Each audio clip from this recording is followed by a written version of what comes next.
Honourable Member Shri Asauddin Owaisi. Speaker sir,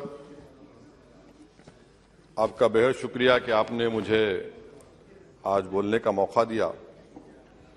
sir, मैं अपनी बात का आगाज करने से पहले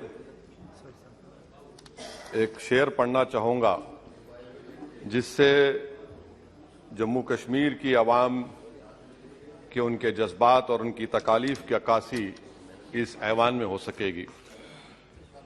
शायर ने कहा कि आज वो कश्मीर है महकूम और मजबूर और फकीर, कल जिसे अहले नजर कहते थे ईरान सगीर, सिनाए अफलाक से उठी है आहसोजनाक, मर्द हक होता है जब मरूब व सुल्तान व अमीर, कह रहा है दास्तान बयादारी आयाम की कोह के दामन में वो गम, खाने दे खाने पीर।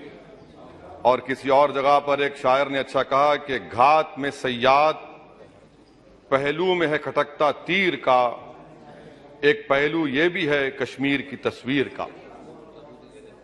सर, मैं यहां पर ये बात साफ और वाज़ेह तौर पर कहना चाहूंगा कि एक आरटीआई के एप्लीकेशन में यह कहा गया जवाब में कि 30 साल में 1724 मिलिटेंट्स को हुकूमत और फौज ने, पुलिस ने उनको मारा, मिलिटेंट्स को, ये उनकी मौत हुई, जिसमें से सिर्फ 89 कश्मीरी पंडित का कत्ल हुआ। और सर, हैरत की बात यह है कि कश्मीरी पंडित के ताल्लुक से बड़े गम और आंसू बहाए जाते हैं, मगर 30 साल में एक ही आदमी को कोर्ट ने उसको सजा दी, और विटनेस कौन था? कश्मीरी मुसलमान हरदनाथ वंचू के कत्ल के केस में। मैं सरकार से मुतालबा करता हूं कि एक आजादना कमीशन को फौरन बनाया जाए ताकि सच्चाई और हकीकत सामने आ जाए, दूध का दूध और पानी का पानी हो जाए। और हैरत अफसोस इस बात का है कि 1500 नॉन पंडित हिंदुओं का भी कत्ल हुआ मिलिटेंट्स की तरफ से, मगर उनके बारे में कोई आंसू नहीं बहाया जाता, उनके बारे में कोई पिक्चर नहीं बनती अपनी जेब गर्म करने के लिए। सर, दूसरी बात यह है कि जो बात यहां पर सरकार की तरफ से कही गई कि जो डिलिमिटेशन हुआ, असेंबली और पार्लिमानी हलकों की जो हदबंदी की गई, वो बड़ा ही साफ सुथरे तरीके से किया गया। कितना साफ सुथरा था देखिए सर, अनंतनाग को उन्होंने मिला दिया पूंछ और राजौरी से, इतना साफ सुथरा था कि साउथ कश्मीर एक ऐसा इलाका है जो कंप्लीट एथनिकली कश्मीरी है, वहां से आप उसको मिला दिए पूंछ और राजौरी में। अगर दिसंबर में इंतखाबात होंगे तो मुगल रोड तो बंद होगी, तो किसी को आना है तो डोडा, उधमपुर, जम्मू, पूंछ से उसको आना पड़ेगा। कितने डिस्ट्रिक्ट क्रॉस करेंगे? यह आपका साफ सुथरा मुजाहरा है। तीसरी बात यह है कि सर, मैं मोहतरमा फाइनेंस मिनिस्टर साहिबा जब जवाब देंगे, वो उस ऐवान के जरिए पूरे मुल्क को बता दें कि आपने दफा 370 को, आर्टिकल 370 को हटाने के बाद आपने कहा था कि हर मर्ज का इलाज हो जाएगा। मर्ज का इलाज नहीं हुआ, मर्ज बढ़ गया। जो मर्ज नहीं था पहले, वो मर्ज बढ़ चुका है।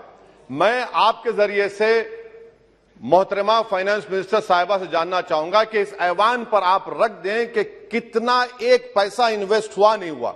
एमओयू की बात मत करिए, कागजात तो बहुत निकलेंगे, मगर एमओयू नहीं बल्कि एक पैसा कितना आपने इन्वेस्ट कश्मीर में करवाया। दूसरी बात यह है सर, एक तरफ सरकार बोलती है हम प्राइवेटाइज करेंगे पूरे मुल्क में, एलआईसी और सब चीज, मगर यहां पर हॉर्टिकल्चर को पब्लिक सेक्टर अंडरटेकिंग बना दिया गया। जो कश्मीरी अपना सेब बेचता था, आप उसको कह रहे हैं नहीं अब हम पीएसयू बना दिए। यह आपका साफ सुथरा और आपकी राह दिखाता है। पावर आपका बरखी का, आपने उसको सेंट्रल पीएसयू से जोड़ दिया।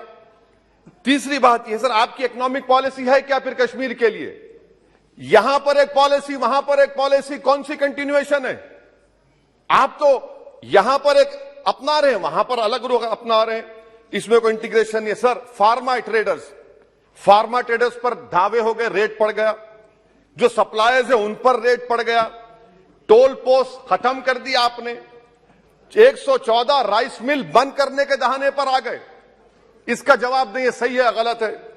अच्छा सर, फिर आप देखिए कि एक और बात मैं आपके गोशे गुजार करना चाह रहा हूं कि इकोनॉमिक डिपेंडेंस आप इतना कर दे रहे कश्मीरियों के ऊपर, यानी आप कल ये बताएंगे, मैं खत्म कर रहा हूं सर, कल आप ये बताएंगे कि नहीं नहीं हमने तो इतना पैसा दिया था। सर कि आप ये इकोनॉमिक पॉलिसी क्या है आपकी? और अनएम्प्लॉयमेंट कितना है सर कश्मीर में आज? अनएम्प्लॉयमेंट सर आज कश्मीर में 7.2% है। ऑल इंडिया पूरे भारत में ज्यादा अनएम्प्लॉयमेंट है। तो 370 निकाल के आपने क्या किया सर? अनएम्प्लॉयमेंट वहां और बढ़ गया। अच्छा सर, ये और एक बात आपसे कर रहा हूं, JKIDC सर, ये JKIDC ऐसा आपने एक शैतान को बना दिया आपने, वहां पर एक शैतान को क्रिएट कर दिया आपने JKIDC को। और जमीन किसी की भी ली जा सकती है, पुलिस साथ रहेगी और उसके फैसले को कोर्ट में चैलेंज नहीं किया जाएगा। ये जमहूरियत है ना, जमहूरियत में गलत फैसलों को कोर्ट में चैलेंज करेंगे, माने जमीन किसकी भी ले लेंगे, पुलिस का ऑफिसर साथ देंगे। तो इसीलिए सर हम ये कहना चाह रहे हैं कि हर एतबार से आपने वहां पर कोई गलत पॉलिसी की और अखलाकी तौर पर, आईनी तौर पर कन्वेंशन जो है, ये बजट को यहां नहीं डिबेट करना चाहिए।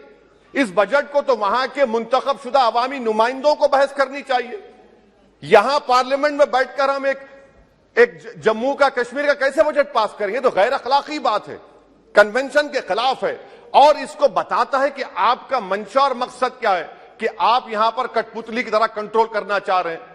और क्या कश्मीर में मिलिटेंट्स एक्टिविटी नहीं, लोग नहीं मर रहे वहां पर, सिविलियन कैजुअलिटीज नहीं हो रही, बराबर हो रही है वहां पर। तो इसीलिए सर हम आपसे अपील कर रहे कि आप इन हालात को, खत्म कर रहा हूं सर, इन हालात को देखिए। और कश्मीर की जामा मस्जिद को क्यों नहीं खोलते सर? आप खोलिए ना जामा मस्जिद को, आने दीजिए। आपने जर्नलिस्ट फहाद शाह को पकड़ लिया, क्यों पकड़ा आपने? एक नहीं दो यूएपीए केसेस लगा दिए। आप बोलते हैं हम दिल और दिमाग को जीतना चाहते हैं। कहां दिल और दिमाग को जीत रहे हैं आप तो वहां पर अपने जोर और जबर की बुनियाद पर जमहूरी तरीके से जो आवाजें उठ रही उनको दबा रहे हैं आप। मैं इसकी मजम्मत करता हूं सर, और मैं इस बजट के खिलाफ अपने खड़ा हूं बोलने के लिए। आपका बेहद शुक्रिया।